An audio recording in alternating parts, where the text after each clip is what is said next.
You ask Tiger to solve. This deals with linear equations with one unknown. The final result is w equals 14. Let's solve it step by step. Simplify the expression. Expand the parentheses. Multiply the coefficients. Simplify the arithmetic. Group all constants on the right side of the equation. Subtract 18 from both sides. Simplify the arithmetic.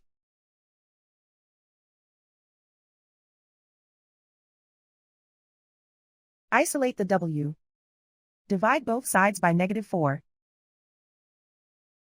Cancel out the negatives. Simplify the fraction. Cancel out the negatives. Find the greatest common factor of the numerator and denominator.